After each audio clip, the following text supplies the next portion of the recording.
Kanye West, en la cima de su carrera, parecía tenerlo absolutamente todo. Un genio musical con 25 premios Grammy en su estantería. Un visionario de la moda que había construido un imperio de miles de millones de dólares. Era mucho más que un simple artista. Era un fenómeno cultural que redefinió el éxito para toda una generación.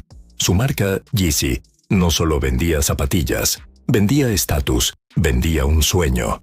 En su punto más alto, su fortuna se estimaba en unos impresionantes 2.000 millones de dólares, una cifra que lo ponía en un club muy exclusivo.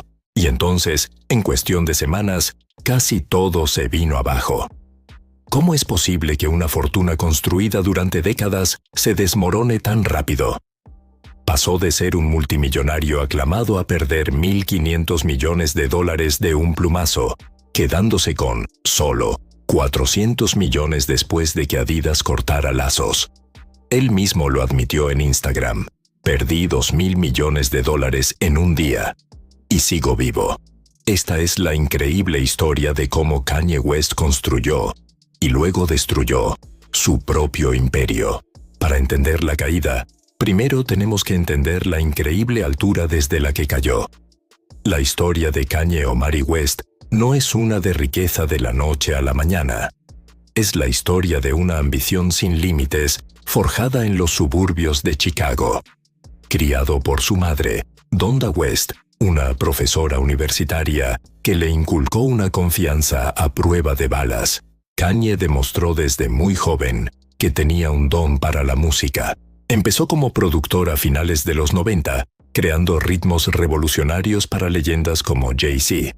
Pero su verdadero sueño no era estar detrás de la cortina, sino ser el centro del escenario. La industria, sin embargo, no lo veía así. No encajaba en el molde de rapero gangsta que dominaba la radio en esa época. Así que, en un acto de puro desafío, se pagó su propio video musical y peleó con uñas y dientes por su primer contrato discográfico. Su álbum debut de 2004, The College Dropout, fue una auténtica revolución. No solo por su sonido, que mezclaba soul y hip hop como nadie lo había hecho antes, sino por sus letras. En canciones como All Falls Down, Kanye ya hablaba del consumismo, una ironía que definiría su vida. Cantaba sobre la presión de comprar cosas que no necesitamos para impresionar a gente que ni siquiera conocemos. Una advertencia que, con el tiempo, sonaría casi como una profecía. El éxito fue inmediato y no paró. Álbum tras álbum, desde Late Registration hasta My Beautiful Dark Twisted Fantasy, Kanye rompió todas las barreras musicales y se consolidó como una de las voces más importantes de su generación. Pero su ambición iba mucho más allá. Desde el principio, dejó claro que quería conquistar otro mundo, la moda. Y fue esa ambición la que lo llevó a construir un imperio que llegaría a eclipsar incluso su leyenda musical. La entrada de Kanye en la moda nació de una profunda frustración. En 2009, colaboró con Nike para lanzar las Air Yeezy. Las zapatillas se convirtieron en un fenómeno cultural, con pares que hoy se revenden por miles de dólares. A pesar de ese éxito, Kanye se sentía infravalorado. Según él, Nike lo trataba como una simple celebridad, pagándole una tarifa fija en lugar de darle un porcentaje de las ventas, los famosos royalties, o el control creativo que tanto deseaba. Él no quería solo poner su nombre en un producto, quería construir algo suyo. Esa frustración lo llevó a tomar la decisión más audaz de su carrera. En 2013, le dio la espalda a Nike, el rey indiscutible del calzado, para asociarse con su mayor rival, Adidas. La marca alemana le ofreció lo que Nike le negó: control creativo total y, lo más importante, la propiedad de su marca. Fue un acuerdo histórico, descrito por la propia Adidas como la asociación más importante jamás creada entre una marca deportiva y un no atleta. Y así nació el imperio Yeezy. Kanye no solo diseñaba zapatillas, creaba un universo estético. Las Yeezy Boost 350 se convirtieron en el zapato más reconocible del planeta. un símbolo de estatus en todo el mundo. La estrategia de lanzamientos limitados creaba una demanda loca, pero el objetivo final de Kanye era la democratización. Su famosa frase era: "Quien quiera unas Yeezy, podrá tener unas Yeezy". Este acuerdo con Adidas se convirtió en la piedra angular de su fortuna. Se estima que la colaboración generaba más de $1.500 millones al año en ingresos para Adidas, y Kanye se llevaba una jugosa comisión de alrededor del 11%. A eso se le sumó un acuerdo de 10 años con Gap en 2020 para crear una línea de ropa, consolidando su dominio en la moda. Para 2022, el trabajo de toda una vida había dado sus frutos. Forbes lo nombró oficialmente multimillonario, con un patrimonio que alcanzó los $2.000 millones. La mayor parte de esa cifra, 1.5 mil millones, venía del valor de su acuerdo con Adidas. Lo había logrado. Había construido un imperio de la moda que rivalizaba con su leyenda en la música. Estaba en la cima del mundo. Pero justo ahí, en la cima, fue donde todo empezó a desmoronarse. La caída de Kanye no fue por una mala jugada en la bolsa o una crisis de mercado. Fue el resultado directo de sus propias palabras y acciones. A lo largo de los años, su comportamiento se había vuelto cada vez más errático, a menudo atribuido a su diagnóstico de trastorno bipolar.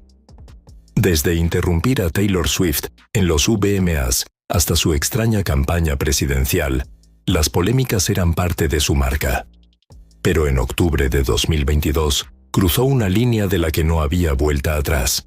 Todo explotó en la Semana de la Moda de París, donde presentó una camiseta con el lema White Lives Matter, una frase apropiada por grupos supremacistas blancos.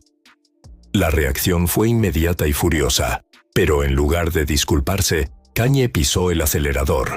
En una serie de entrevistas y publicaciones en redes sociales, lanzó una tormenta de comentarios antisemitas, llegando a amenazar con ir Death con 3 contra el pueblo judío. Esta vez, las consecuencias fueron distintas. No se trataba solo de críticas en Twitter, fue un colapso empresarial en tiempo real. Durante años, sus socios habían tolerado su comportamiento impredecible porque, bueno, generaba publicidad. Pero el antisemitismo fue el punto de quiebre. La primera ficha de dominó fue Balenciaga, que cortó todos los lazos. Luego su banco, JP Morgan, le cerró las puertas. Su agencia de talentos, CAA, lo abandonó. Un documental sobre su vida, ya terminado, fue cancelado. Pero el golpe de gracia vino de Adidas. El 25 de octubre de 2022, tras una enorme presión pública, la compañía alemana anunció que terminaba su asociación con Ye, de forma inmediata. Adidas declaró que no tolera el antisemitismo ni ningún otro tipo de discurso de odio. Con esa sola decisión, la valoración de $1.500 millones de su acuerdo se esfumó de la noche a la mañana. Su patrimonio neto se desplomó de $2.000 millones a unos $400 millones. En solo unos días, el imperio que tardó décadas en construir estaba en ruinas. Kanye West, el multimillonario, no fue derrotado por la competencia, sino por sí mismo. La historia de Kanye West es una tragedia moderna, un caso de estudio sobre lo frágil que puede ser la fortuna en el siglo XXI. Entonces, ¿qué podemos aprender de todo esto? Primero, que ninguna marca personal, por muy poderosa que sea, es a prueba de balas. Kanye construyó su marca siendo un genio provocador, pero no supo ver la delgada línea que separa la provocación del discurso de odio. Y en el mundo corporativo, esa línea está dibujada con cemento. La segunda lección es sobre el peligro de poner todos los huevos en la misma canasta. La mayor parte de la fortuna de Kanye dependía de un único acuerdo, el de Adidas. Cuando ese pilar se derrumbó, todo el edificio se vino abajo. Es una lección de Finanzas 101. La diversificación no es una opción, es una necesidad. Confiar en una sola fuente de ingresos, sin importar lo grande que sea, es una apuesta muy arriesgada. Finalmente, La historia de Kanye nos obliga a pensar en la responsabilidad y las consecuencias. Aunque ha intentado disculparse, explicando que sus acciones ocurrieron durante un episodio maníaco, el daño está hecho. A día de hoy, en 2026, sigue enfrentando cancelaciones de conciertos y vetos de entrada en varios países, demostrando que las palabras tienen un impacto duradero. La saga de Kanye West es un recordatorio brutal de que construir un imperio puede llevar toda una vida, pero destruirlo puede ser cuestión de días. A pesar de todo, Ye no ha desaparecido. Sigue lanzando música y vendiendo Yeezy de forma independiente, aunque a una escala mucho menor. Su patrimonio incluso ha mostrado signos de recuperación, aunque está muy lejos de sus días de gloria. Pero la gran pregunta sigue en el aire. ¿Se puede separar el genio creativo de la conducta destructiva? ¿Y puede un imperio, una vez hecho cenizas, realmente volver a levantarse? Nos encantaría saber qué piensas. Déjanos tu opinión en los comentarios.